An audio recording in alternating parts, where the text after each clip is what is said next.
यात्रा में प्रतिबंध। यदि घर में उत्सव, उपनयन, विवाह, प्रतिष्ठा या सूतक उपस्थित हों तो जीवन की इच्छा रखने वाले को बिना उत्सव को समाप्त किए यात्रा नहीं करनी चाहिए।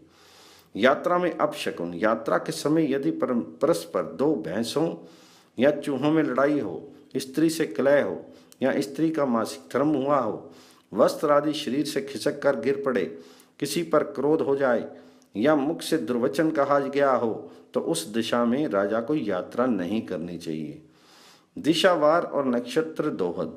यदि राजा घृत मिश्रित अन्न खाकर पूर्व दिशा की यात्रा करे, तिल चूर्ण मिलाया हुआ अन्न खाकर दक्षिण दिशा को जाए और घृत मिश्रित खीर खाकर उत्तर दिशा की यात्रा करे तो निश्चय ही वह शत्रु पर विजय प्राप्त करता है। रविवार को सज्जी का मिश्री और मसाला मिला हुआ दही, सोमवार को खीर, मंगलवार को कांजी, बुधवार को दूध, गुरुवार को दही, शुक्रवार को दूध, शनिवार को तिल और भात खाकर यात्रा करे तो शत्रु को जीत लेता है। अश्विनी में कुलमाश, उड़द का एक भेद, भरनी में तिल, कृतिका में उड़द, रोहिणी में गाय का दही, मृगशिरा में गाय का घी, आद्रा में गाय का दूध, अश्लेषा में खीर, मघा में नीलकंठ का दर्शन, हस्त में साष्टी धान्य के चावल का भात, चित्रा में प्रियंगु कंगनी, स्वाति में अपूप मालपुआ, अनुराधा में फल आम केला, उत्तर आषाढ़ में शाल्य अग्नि धान का चावल, अभिजित में हविष्य, श्रवण में कृष रात्र खिचड़ी, धनिष्ठा में मूंग, सतभिषा में जौ का आटा, उत्तर भाद्रपद में खिचड़ी तथा रेती में दही भात खाकर राजा यदि हाथी, घोड़े, रथ या पालकी पर बैठकर यात्रा करे तो वह शत्रु पर विजय प्राप्त करता है और उसका अभिष्ट सिद्ध होता है। यात्रा विधि। प्रज्वलित अग्नि में तिलों से हवन करके जिस दिशा में जाना हो उस दिशा के स्वामी को उन्हीं के समान रंग वाले वस्त्र, गंध तथा पुष्प आदि उपचार अर्पण करके उन दिक्पालों के मंत्रों द्वारा विधि पूर्वक उनका पूजन करें। फिर अपने इष्ट देव और ब्राह्मणों को प्रणाम करके ब्राह्मणों से आशीर्वाद लेकर राजा को यात्रा करनी चाहिए। दिक्पालों के स्वरूप का ध्यान। एक पूर्व दिशा के स्वामी देवराज इंद्र शची देवी के साथ ऐरावत पर आरूढ़ होकर बड़ी शोभा पा रहे हैं। उनके हाथ में वज्र है, उनकी कांति स्वर्ण सदृश है तथा वे दिव्य आभूषणों से भूषित हैं। दो अग्निकोण के धीश्वर अग्नि देव के साथ हाथ, 7 जिहाएं और 6 मुख हैं। वे भेड़ पर सवार हैं, उनकी कांति लाल है। वे स्वाहा देवी के प्रीतम हैं तथा स्त्रुवा और नाना प्रकार के आयुध धारण करते हैं। नंबर 3 दक्षिण दिशा के स्वामी यमराज का दंड ही अस्त्र है, उनकी आंखें लाल है और वे भैंसे पर आरूढ़ हैं। उनके शीर का रंग कुछ लाली लिए हुए सांवला है, वे ऊपर की ओर मुंह किए हुए हैं तथा शतशुभ स्वरूप है। नैऋत्य कोण के अधिपति नैऋति का वर्ण नील है, वे अपने हाथों में ढाल और तलवार लिए रहते हैं। मनुष्य उनका वाहन है, उनकी आंखें भयंकर तथा केश ऊपर की ओर उठे हुए हैं। वे समर्थशाली और उनकी गर्दन बहुत बड़ी है। 5 पश्चिम दिशा के स्वामी वरुण की अंग कांति पीली है, वे नागपाश धारण करते हैं। ग्रा उनका वाहन है, वे कालका देवी के प्राणनाथ हैं और रत्न में आभूषणों से भूषित हैं। वायव्य कोण के अधिपति वायुदेव काले रंग के मृग पर आरूढ़ हैं, अंजनी के पति हैं। वे समस्त प्राणियों के प्राण स्वरूप हैं, उनकी 2 भुजाएं हैं और वे हाथ में दंड धारण करते हैं। इस प्रकार उनका ध्यान और पूजन करें। उत्तर दिशा के स्वामी कुबेर घोड़े पर सवार हैं, उनकी 2 भुजाएं हैं, वे हाथ में कलश धारण करते हैं। उनकी अंग कांति स्वर्ण के सदृश है, वे चित्रलेखा देवी के प्राण वल्लभ तथा यक्षों और गंधर्वों के राजा हैं। ईशान कोण के स्वामी गौरीपति भगवान शंकर हाथ में पिनाक लिए वृषभ पर आरूढ़, वे सबसे श्रेष्ठ देवता हैं। उनकी अंग कांति श्रेष्ठ है, माथे पर चंद्रमा का मुकुट और शोभित होता है और सर्प में यज्ञोपवीत धारण करते हैं। इस प्रकार इन सब दिक्पालों का ध्यान और पूजन करना चाहिए। प्रस्थान विधि। यदि किसी आवश्यक कार्यवश निश्चित यात्रा लगन में राजा स्वयं ना जा सके तो छत्र, ध्वजा, शस्त्र, अस्त्र या वाहन में से किसी एक वस्तु को यात्रा के निर्धारित समय में घर से निकालकर जिस दिशा में जाना हो उसी दिशा की ओर दूर रख दो।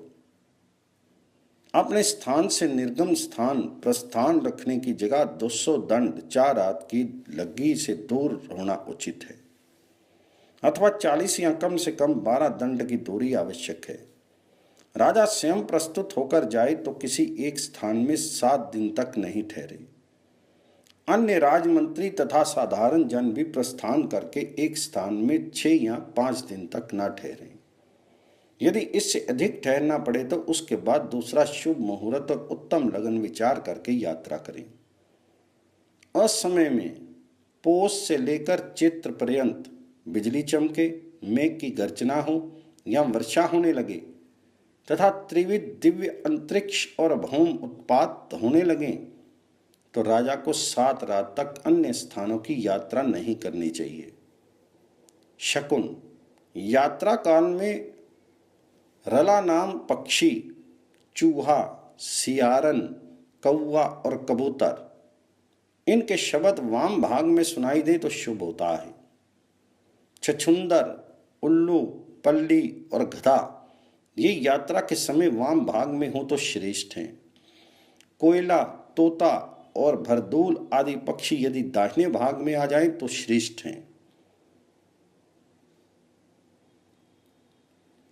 काले रंग को छोड़कर अन्य सब रंगों के चौपाए यदि वाम भाग में दिखाई पड़े तो श्रेष्ठ है तथा यात्रा समय में गिरगट का दर्शन शुभ नहीं है। यात्रा काल में सूअर, खरगोश, गो और सर्पों की चर्चा शुभ होती है, किंतु किसी भूली हुई वस्तु को खोजने के लिए जाना हो तो इनकी चर्चा अच्छी नहीं होती। वानर और भालुओं की चर्चा का विपरीत फल होता है। यात्रा में मोर, बकरा, नेवला, नीलकंठ और कबूतर दिख जाए तो इनके दर्शन मात्र से शुभ होता है, परंतु लौटकर अपने नगर में आने या घर में प्रवेश करने के समय ये दर्शन दे तो सब अशुभ भी समझना चाहिए। यात्रा काल में रोदन शब्द रहित कोई शव मुर्दा सामने दिख पड़े तो यात्रा के उद्देश्य की सिद्धि होती है, परंतु लौटकर घर आने तथा नवीन ग्रह में प्रवेश करने के समय यदि रोदन शब्द के साथ मुर्दा दिखी पड़े तो वह घातक होता है।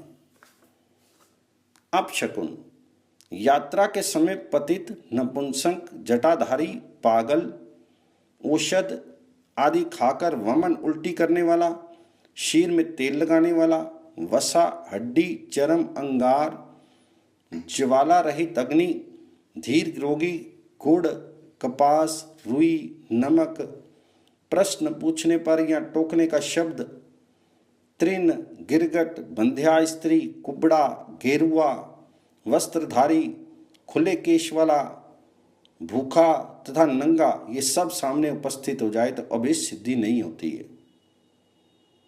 शुभ शकुन, प्रज्वलित अग्नि,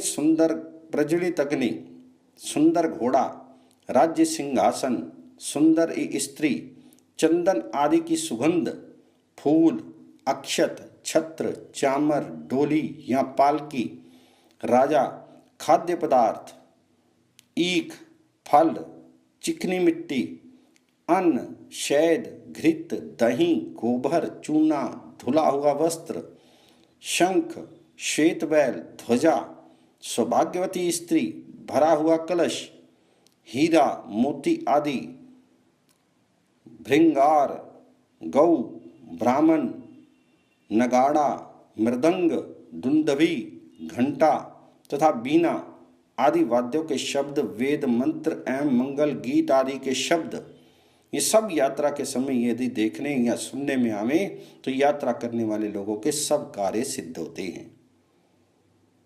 अपशकुन परिहार, यात्रा के समय प्रथम बार अपशकुन हो तो खड़े होकर इष्ट देव का स्मरण करके फिर चलें। दूसरा अपशकुन हो तो ब्राह्मणों की पूजा, वस्त्र, द्रव्य आदि से उनका सत्कार करके चलें। यदि तीसरी बार अपशकुन हो जाए तो यात्रा स्थगित कर देनी चाहिए।